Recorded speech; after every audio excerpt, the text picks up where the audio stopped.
दीर्घ संधि में। सबसे इजी उदाहरण हम लेते हैं, सबसे सरल उदाहरण हम लेते हैं रामावतार। रामावतार। अब मैंने, आप याद कीजिएगा, पहले कुछ नियम और ट्रिक्स बताए थे मैंने, किस तरह से संधि विच्छेद करते समय ये ध्यान में रखना है ताकि हमारी संधि सही हो जाती है। देखते हैं रामावतार की संधि विच्छेद हम करेंगे। मैंने आपको बताया बिल्कुल इजी है तो, लेकिन कुछ ऐसे कठिन शब्द आ जाते हैं तब हम रुक जाते हैं, उस समय हमको वो ट्रिक्स काम आती है। अब ये तो इजी बिल्कुल है, देखिएगा इसका क्या हो जाएगा। इसमें मूल शब्द आ रहा है आपका राम, ठीक है, धन अवतार, यानी कि राम ने अवतार लिया, ठीक है, राम धन अवतार। अब इसको संधि विच्छेद किया, वापस संधि करेंगे, हमको परीक्षण तो करना पड़ेगा क्या यह संधि सही है या गलत है, ठीक है। तो दीर्घ संधि में एक चीज मैंने आपको पहले बता चुका था, मैं आमने सामने समान स्वर, समान स्वर, आमने सामने समान स्वर, ठीक है, यानी कि इधर भी समान रहेगा तो उधर भी, दोनों ओर एक ही प्रकार का रहेगा।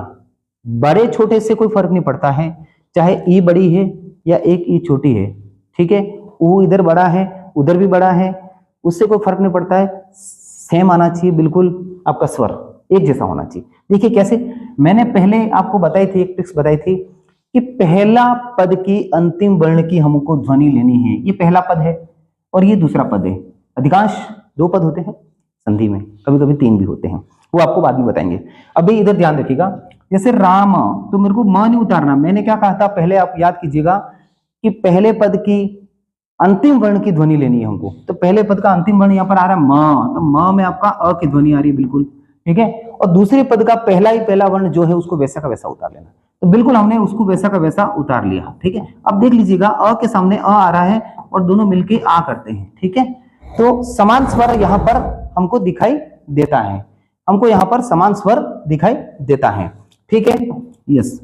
अब हम दूसरा उदाहरण ले लेंगे, दूसरा उदाहरण देखते हैं, जैसे गीतांजलि, गीतावली देख लेते हैं, गीतावली, गीतावली, ठीक है। अब यहां पर देखिएगा इसमें आ की मात्रा आ रही है, ठीक है, तभी तो यहां पर आ की मात्रा आ रही है, ठीक है।